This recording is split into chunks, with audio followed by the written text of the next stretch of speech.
Rajesh law centre में आप लोगों का स्वागत है। आज हम लोग चर्चा करेंगे कि अगर किसी व्यक्ति पर SC/ST एक्ट के तहत FIR दर्ज हो जाती है, जिसमें SC/ST एक्ट की धाराओं के साथ साथ अन्य कोई भी धाराएं लगी हुई या ना लगी हो, इससे मतलब नहीं है, SC/ST की धारा उसमें लगी होनी जरूरी है। ऐसी स्थिति में क्या पीड़ित को यानी आरोपी को अग्रिम जमानत तो दिया जा सकता है क्या?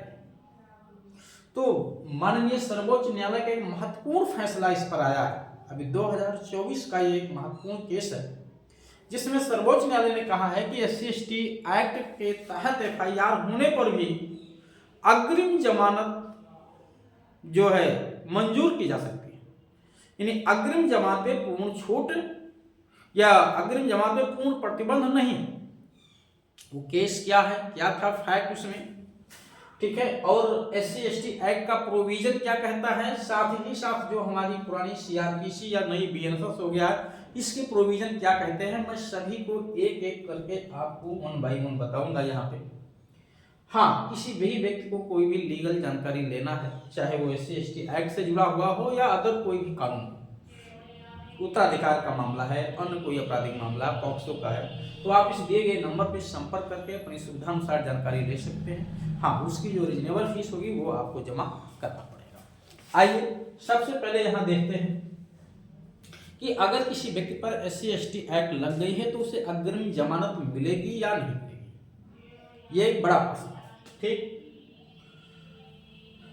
CRPC और BNSS 438 और ये धारा 482 हो गई है, इसकी जगह पे नई BNSS में 482 है, पुरानी CRPC में 438 है। यहाँ अग्रिम जमानत का प्रावधान किया गया, यानी जो एप्लीकेशन हम डालेंगे एंटीसिपेटरी बेल का वो 429 या 482 में। इसमें क्या होता है कि आरोपी को जेल जाने से बच जाता है और कोर्ट जो है उसे पहली जमानत उसकी मंजूर कर लेती है। यहाँ पे अग्रिम जमानत का जो प्रोविजन है ये न केवल हाई कोर्ट में दायर किया जा सकता है बल्कि सेशन कोर्ट में भी दायर किया जा सकता है। अब प्रश्न यहाँ पे एक कंफ्यूजन लोगों को क्रिएट होता है कि क्या हमको पहले सेशन कोर्ट में जाना पड़ेगा तब हाई कोर्ट में जाएंगे जब वहां से खारिज हो जाएगा, या हम डायरेक्ट हाई कोर्ट जा सकते हैं। तो मैं आपको बिल्कुल स्पष्ट करा दूं कि ये प्रोविजन दोनों कोर्टों को, यानी सेशन कोर्ट को भी और जो आपका सेशन कोर्ट के समक्ष SC/ST कोर्ट भी है, तो चाहे सेशन कोर्ट में या SC/ST कोर्ट में या आप हाई कोर्ट में कहीं भी सर्वप्रथम जा सकते हैं। ऐसी कोई बाध्यता नहीं कि सबसे पहले आपको सेशन कोर्ट में जाना होगा एंटीसिपेटरी बेल मूव करने के लिए, उसके बाद आप हाई कोर्ट जा सकते हैं। नहीं, आप सीधे हाई कोर्ट भी जा सकते हैं। अगर वहां से रिजेक्ट हो गया तो फिर सेशन कोर्ट में मंजूर नहीं होगा, ये ध्यान दीजिएगा। अगर सेशन कोर्ट से नामंजूर हो गया तो हाई कोर्ट में आप जा सकते हैं, ये विकल्प आपके पास रहता है। लेकिन आपकी इच्छा, आप जहां चाहें वहां जा सकते हैं। तो इसमें गिरफ्तारी नहीं होती है। पुलिस जब कभी आपको अरेस्ट करेगी तो एंटीसिपेटरी बेल दिखा देगी, आपको तुरंत बेल मिल जाएगा, यानी जेल जाने से आप बच जाते हैं।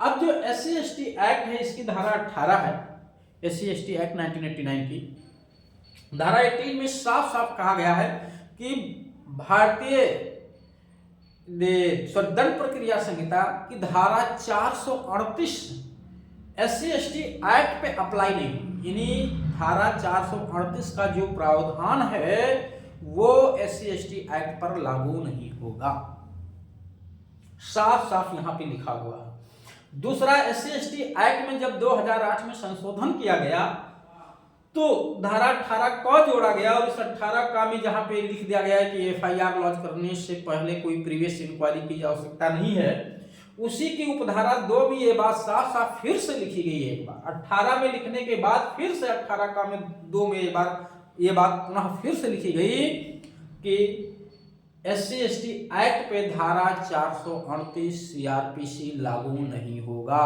यानी कोई अग्रिम जमानत नहीं मिलेगी। आरोपी गिरफ्तार होगा तो जेल जाएगा, यहां साफ साफ लिखा हुआ है। बट सुप्रीम कोर्ट ने अभी हाल ही एक केरला का जजमेंट था, केरला का केस था, जिसमें ये बात स्पष्ट तौर से कह दी है, 2024 का ही मामला है, कि अगर SC/ST एक्ट लगाया गया है और उस एक्ट ने उस तहरीर को, उस आरोप को प्रथम दृष्टया जो है देखते हुए ऐसा प्रतीत होता है कि मामला बन नहीं रहा है। या धारा 41 एवं 60 का सीआरपीसी के तहत गिरफ्तारी वैध नहीं है, यानी गिरफ्तार किए जाने का वैध आधार नहीं दिख रहा है।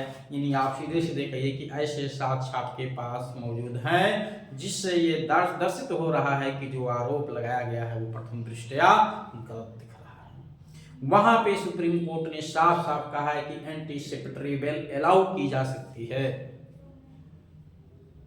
क्यों?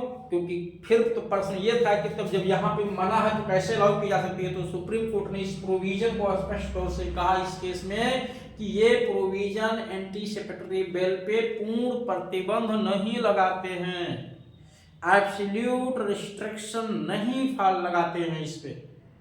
इसका मतलब ये जो प्रतिबंध है, यदि लिखा के कारण जो लिखा है बेल एक्ट में, उसका तो मतलब यही होता है कि ये अलाउ नहीं है तो नहीं है।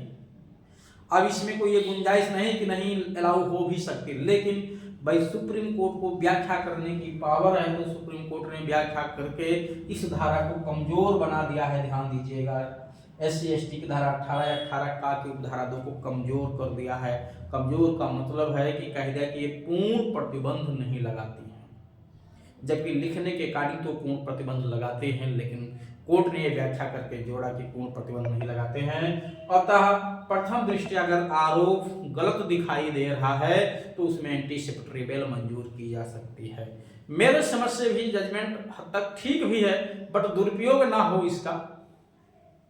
अगर प्रथम दृष्टया आरोप ऐसे दिखाई दे रहे हैं कि वो गलत हैं, क्योंकि मैं एब्सोल्युटली तो ये भी नहीं कह सकता कि जितने भी SC/ST एक्ट के तहत FIR लॉज होते हैं वो सब के सब सही ही होते हैं, नहीं, उसमें से कभी कभी गलत तरह से भी आरोप लोगों को फंसाने के लिए कुछ अपने ही जान पहचान के SC/ST वर्ग से लोग अपने ही जान पहचान वालों पे जिससे दुश्मनी हो जाती है, चाहे वो घर खानदान के हों, व्यापार बिजनेस से जुड़े हुए हों, उन पे FIR करवा देते हैं। यद्यपि आरोपी और पीड़ित दोनों एक दूसरे को जानते तक भी नहीं, तब भी लगवा देते हैं। ठीक, तो खैर ऐसे मामले तो बहुत कम हैं, नहीं तो अक्सर आप देखेंगे कि अगर SC/ST एक्ट लगा हुआ है तो उसमें कहीं ना कहीं सत्यता तो होती है, लेकिन एब्सोल्युटली तो मैं नहीं कह सकता कि सब सत्य ही होता है। ये तो केवल SC/ST एक्ट में नहीं, लगभग सारे अपराधों में, क्योंकि मैं देख रहा हूँ, पूरे इंडिया का मामला देख ही रहा हूँ, तो FIR गलत भी दर्ज हो जाते हैं, उसमें पुलिस के भी रोल होते हैं, कभी कभी व्यक्तियों के भी रोल होते हैं, लेकिन वो तो 2-4% उनकी जो है रेशियो है, बाकी तो सही दर्ज होते हैं। अगर गलत दर्ज हो रहा है तो निश्चित तौर से उसमें गलत तरीके से फंसाया ना जाए व्यक्ति को, एंटीसिपेटरी बेल अगर अलाउ कर दिया जा रहा है तो मेरे समझ से कोई ये अनजस्टिस नहीं है, बल्कि ये जस्टिस है। तो चलिए, उम्मीद है कि ये प्रोविजन आप लोगों को समझ में आया होगा। अगर इसके बाद भी किसी को कोई भी लीगल जानकारी लेनी है तो मैं नंबर यहाँ दे रखा हूँ, आप इस नंबर पर संपर्क करके अपनी सुविधा अनुसार जानकारी ले सकते हैं। यद्यपि जल्दी कोई अपना नंबर देता नहीं है, ध्यान रखिएगा।